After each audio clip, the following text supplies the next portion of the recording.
Hello, everyone. Welcome back. I am Christine Dixon of The Ordinary Sacred.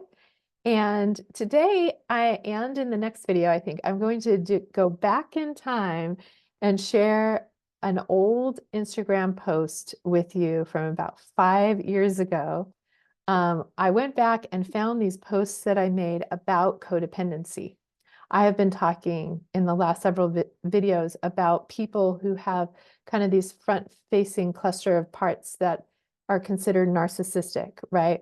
Kind of have entitlement, control, aggression, a sense of arrogance. And people who have more of a front-facing cluster of parts in their codependent, right? That can be fawning, people-pleasing, caretaking, self-sacrificing, peacemaking, that kind of thing. And how these people often end up together because they agree. This person says, you need to take care of me. And this person says, yes, I need to take care of you. But in a sense, they're both controlling in different ways, right? This one says, in order to stay safe, I need to make you do what I want. And this person says, in order to stay safe, I need to make sure and do what you want. And in that way, I'm controlling your response to me so that I can feel safe. So all these parts make sense. They are protective, they have good intention for the person, and they have very real harmful implications for and effects from what they're doing. So let me, without further ado, share my screen of this old post. Let's see if this works. There we go. Okay, so again, this was about, I think, 5 years ago, before I knew internal family systems. So it's interesting. So I'm going to go ahead and read here, codependency versus interdependency. So these are some of the beliefs that we have, or codependent parts have, I would say. I am responsible for your happiness. And often we might say, and you are responsible for mine as well, but definitely I'm responsible for your happiness. And two, I give to you at the expense of my own needs. And this is a good thing, right? I'm self-sacrificing. Number three, my worth is based on how pleased you are with me.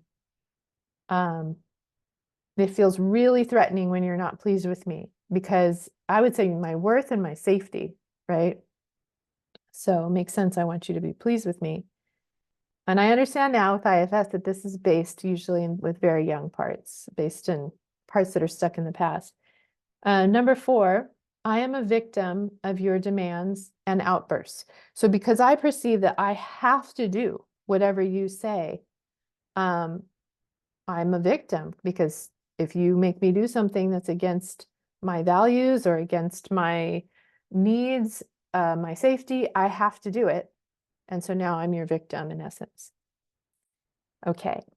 Now, in contrast, interdependency says, I am responsible for my happiness, and I set you free to be responsible for yours. And I say I set you free because, again, as a codependent, I feel like I have control over your happiness.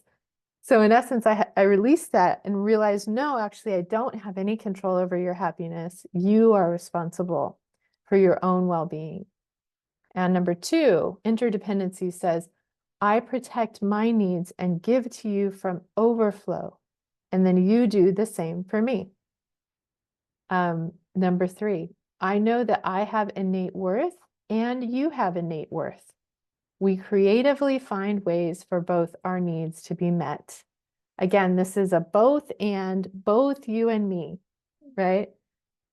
We're both valuable. We creatively find solutions. We may release the strategy to get our needs met, but we still value them. Maybe I can't meet your need, but I still value your need and I support you in getting it met from someone else in a different way at a different time. Kind of release the specifics of how the need's met, but still always value the need. I was talking to Brian last night about compromise, right? And that The problem with compromise in relationships is usually one person is always compromising and the other isn't, right? The codependent is the one always compromising their own needs, their values.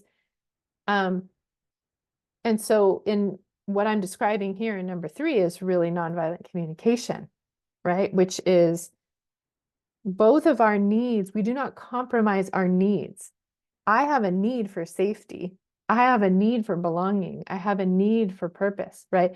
I'm not going to sacrifice or compromise my needs. And I don't want you to do that either. But what we can compromise on is we can creatively find solutions, not be attached to a specific solution. It doesn't have to be at this time, in this way, by this person, right? So I compromise on how I get my needs met, but I do not compromise in getting my needs met. I hope that makes sense. Okay, and then number 4, you are free to make requests and have reactions, and I am free to say no and create space. So basically, the one who seems controlling and demanding, you can make a request from me, but I understand that I don't have to do it. I have the freedom to say no if I have a competing need. And then you have the freedom to react, to not like it, to be unhappy with me saying no. But if your parts become harmful to me, I have the freedom to create space from you, right? So everyone, again, is responsible for themselves and the reactions at every turn and every moment. And then I just wanted to read the caption that I wrote 5 years ago. It says, I guess it was a little over 4 years ago, it looks like, 2020. I said, my first marriage, which was full of abuse and neglect, did not, and I would say again, it was between these different clusters of parts. It did not create my codependent tendencies, it exposed them. This dysfunction, with all its misery, was a beautiful teacher guiding me home toward balance and well-being.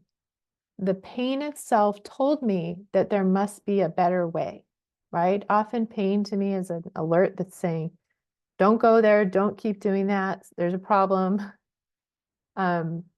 So codependent strategies helped me survive early in life. So I'm grateful for them. And again, you can see all kinds of glimmers of IFS here. No wonder I recognized it when I saw it. And so, but later, okay, codependent strategies helped me survive early in life, but I later saw that they produced great suffering for me.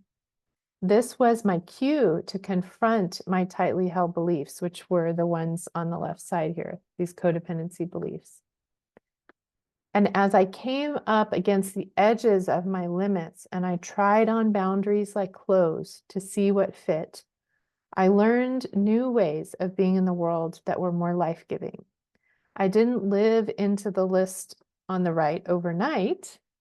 Those were realizations earned through difficult experiences that I allowed to be teachers. And I really continue, this is a continual thing, and it really wasn't until IFS when my dear Cassandra was unburdened. Again, I'll make a video about her coming up probably next week. And just her whole story, how she developed her burdens of people pleasing and all the layers and how they were unburdened and healed. It really wasn't until I healed her that I'm really get this. Let me continue though. In the caption, it says, in my story, my first marriage could not survive my quest for a healthier, more balanced relationship. Relationships take two, and I only had control over half the equation. That's what interdependency understands, right? I'm only responsible for me, and you're responsible for you, and I can't make you care about my needs or value my needs. And if you don't, I have to take myself away from you and grieve the fact that you can't. I can't make you do it, right? Whoops. So I said relationships take two, and I only had control over half the equation. I had to grieve my inability to create a healthy relationship on my own. This is always true. A healthy relationship always takes two people, and you only have control over half the equation. So I said, the good news is that once I gained clarity about the nature of personal responsibility, freedom, innate worth, healthy boundaries, and a needs-based vocabulary, I met someone on the same path. Brian and I each understand that we are responsible for our own happiness and are able to give from overflow and fully enjoy our life together. That is very true, continues to be true. We'll be married almost 13 years. So the fruit of this partnership is peace, joy, love, freedom, and clarity. So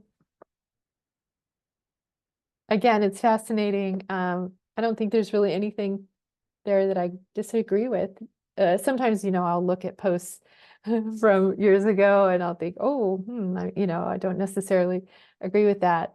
But again, I feel like my understanding of it has just deepened, and the healing that my parts, particularly my people-pleasing, codependent bonding part, Cassandra, has undergone, has been so profound that I have a relationship with that part now. I appreciate her good intentions, how she's protected me in the past, where her urgency and her fears come from. I love her. I have such a strong relationship with her now, that usually now, I was saying this, I think, in a recent Instagram post the other day, she's polarized with what could be considered a narcissistic part, but my angry part that has self-agency and self-value.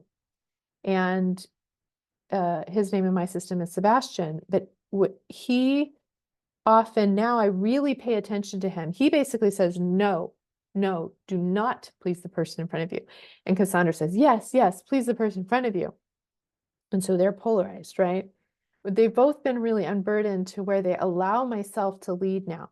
So if Sebastian comes up and says, no, I very much pay attention to it, because he was exiled for most of my life. Cassandra led the way, dominated the system, and crushed him for most of my life.